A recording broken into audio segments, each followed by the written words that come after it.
Jangan lupa untuk subscribe, ring the bell, like, comment, and share supaya Bu Agung Dwi lebih semangat membuat videonya. Selamat mengikuti.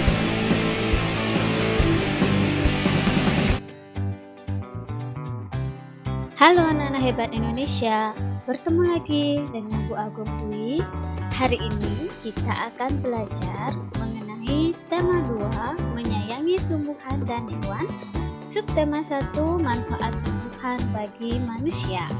Sesuai dengan buku yang sudah kalian pegang, yaitu buku dari Kementerian Pendidikan dan Kebudayaan Republik Indonesia, edisi revisi 2018 untuk kelas 3, tema 2.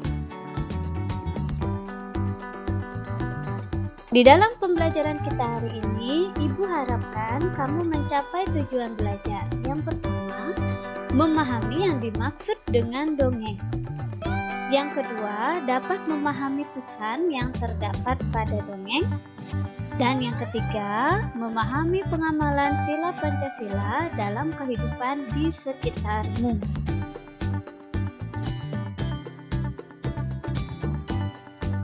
Baik, apakah kamu pernah mendengar dongeng?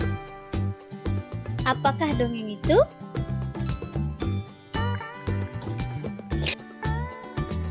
Jika ada di antaramu yang belum bisa menjawab, maka Ibu akan membantu dan kita akan belajar bersama mengenai dongeng. Yang pertama, Ibu akan tampilkan satu contoh dongeng anak-anak terkenal di Indonesia. Dan Ibu yakin di antara kalian semua pasti sudah ada yang pernah membaca dongeng ini. Dongeng ini berjudul Kancil dan Buaya. Nah, di dalam dongeng ini diceritakan bagaimana kancil berkarakter cerdas atau cerdik sehingga mampu mensiasati si buaya untuk mencapai tujuannya. Selanjutnya, Ibu akan tampilkan satu contoh dongeng yang bisa kalian temukan di buku tema kalian. Dongeng ini berjudul Pohon Apel yang Tulus.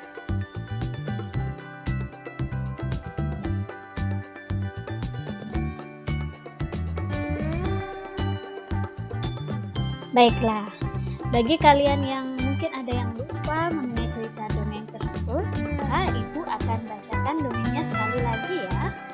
Dongeng ini bisa kalian cermati lagi di halaman 3 dan 4 buku tema kalian. Kalian sudah siap? Ibu mulai ya. Dahulu kala ada sebuah pohon apel besar.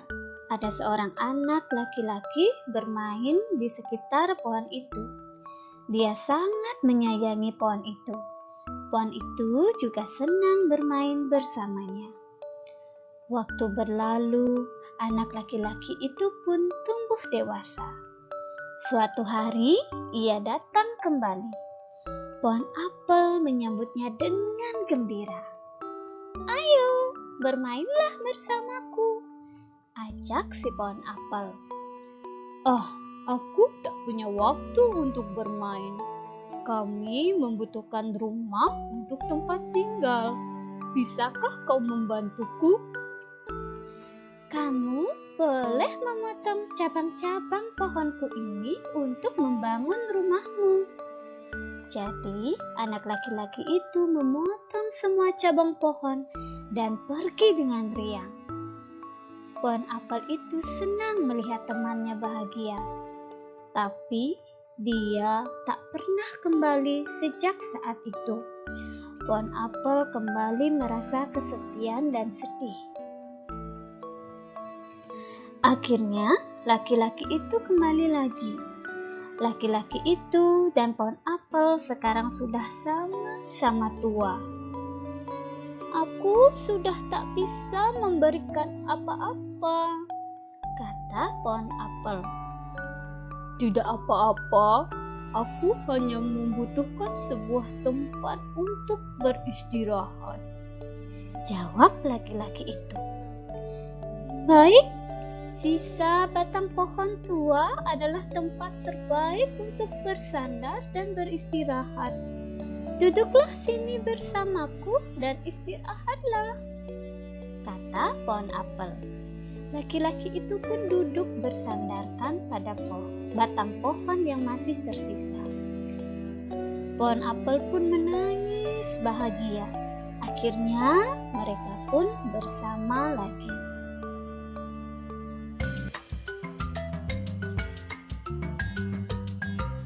Kita membaca kembali dongeng mengenai pohon apel yang tulus. Menurutmu, setelah membaca, apakah dongeng itu benar terjadi pada seorang anak kecil? Jawabannya tidak. Mengapa hal itu tidak terjadi?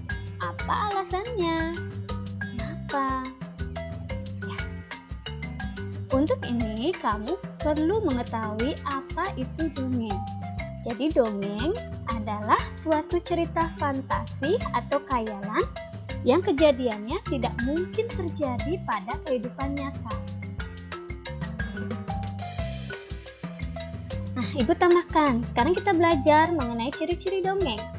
Ciri-ciri dongeng itu ada banyak, tapi yang perlu kamu pahami yang pertama yaitu ceritanya singkat. Jadi pembaca itu tidak bosan ketika membaca sebuah dongeng karena ceritanya tidak panjang sekali seperti sebuah novel, ya. Kemudian sederhana, jadi ceritanya sering diambil dari kehidupan di sekitar penulis, tetapi ditambah dengan khayalannya atau imajinasinya. Kemudian terakhir mengandung pesan atau nasihat bagi pembacanya.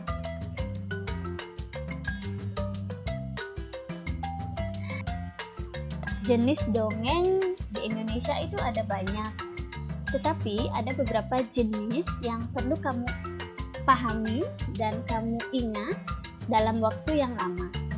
Yang pertama yaitu legenda. Legenda itu adalah dongeng tentang asal mula terjadinya suatu tempat. Contoh, Ibu sudah tampilkan satu contoh legenda yang berjudul Asal Mula Selat Bali. Jadi yang kedua, ada jenis dongeng mite. Mite itu adalah dongeng tentang dunia dewa-dewi. Di dalam mite ini nanti kamu akan banyak menemukan keajaiban. Contoh mite yang Ibu ambil ini adalah mite yang berjudul Dewi Sri.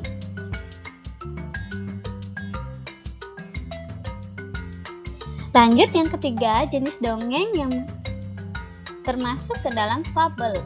Fabel itu adalah dongeng tentang kehidupan binatang atau hewan. Contoh yang Ibu tampilkan itu adalah legenda keong mas. Keong mas ini adalah jenis dari hewan atau binatang, sehingga dongeng ini termasuk ke dalam fabel.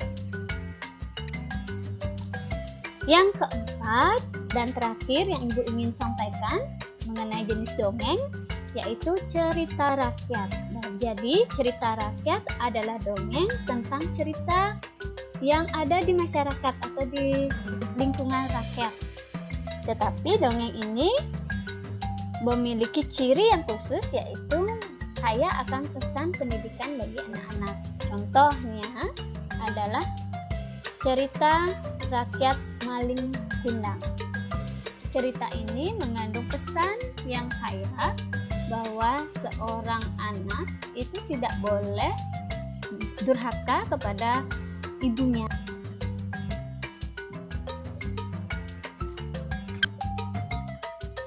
Baik, kita lanjutkan ya anak-anak mengenai unsur-unsur dongeng. Di sini kita akan belajar 5 unsur dongeng: tema, tokoh, alur, latar, amanat. Bagaimana pengertiannya? Ibu akan coba jelaskan. Yang pertama mengenai tema. Tema ini merupakan ide pokok dari sebuah cerita atau sebuah dongeng. Yang kedua mengenai tokoh. Tokoh itu termasuk watak atau karakter. Siapa saja yang bermain di dalam dongeng tersebut, yang ada di dalam dongeng tersebut. Yang ketiga alur. Alur itu mengenai susunan peristiwa atau kejadian. Bagaimana ceritanya dikisahkan oleh si penulis, nah itulah termasuk alur. Kemudian latar. Latar ini termasuk tempat, waktu, dan juga suasana. Yang terakhir yaitu amanat. Amanat itu sama dengan pesan atau nasihat di dalam suatu dongeng.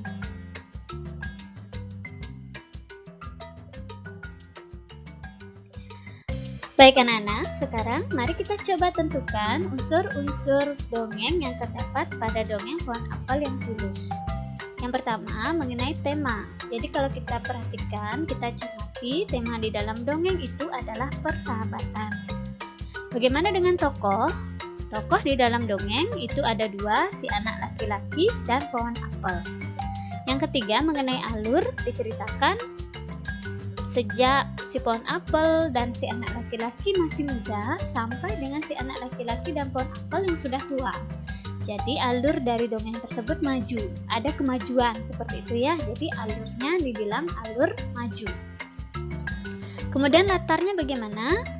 Latarnya bisa kita katakan di suatu tempat dengan suasana yang gembira dan juga sedih. Bagaimana dengan amanat dan atau pesannya? Jadi amanat di dalam dongeng itu adalah persahabatan yang tulus akan bertahan pada waktu yang sangat lama.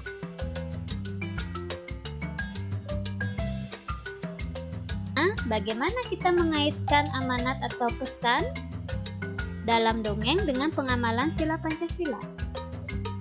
Nah, kita tadi mendapatkan pesan bahwa persahabatan yang tulus akan bertahan pada waktu yang sangat lama. Jadi kalau kita umpamakan ini terjadi pada manusia, pada diri kita sendiri, maka hal tersebut sesuai dengan pengamalan sila kedua Pancasila, yaitu kemanusiaan yang adil dan beradab.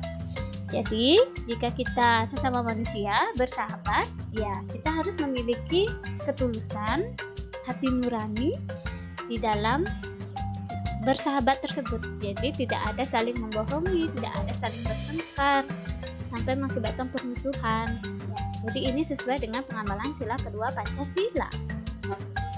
Ibu harap dari contoh ini kalian sudah mengerti bagaimana sikap pengamalan dari sila Pancasila itu sendiri. Baik, selanjutnya adalah pengamalan sila Pancasila di dalam kehidupan sekitarku adalah.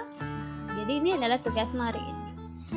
Tugas hari ini mengenai membuat satu kalimat yang menunjukkan pengamalan atau pelaksanaan sila Pancasila di dalam kehidupanmu. Contoh yang pertama, Ibu berikan contoh ketuhanan yang Maha Esa. Jadi kamu tulis kalimatnya, saya rajin bersembahyang setiap hari. Boleh dirubah ya, atau boleh menggunakan contoh yang sama seperti yang dicontohkan boleh. Tapi untuk selanjutnya, kamu tentukan sendiri.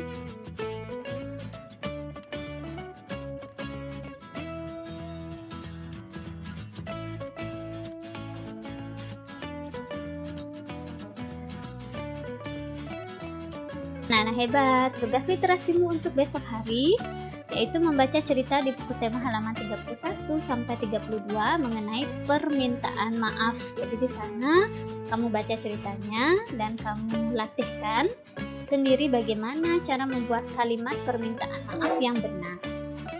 Baik anak-anak, terima kasih telah bergabung pada pembelajaran hari ini. Semoga bermanfaat untuk kita semua. Sampai jumpa.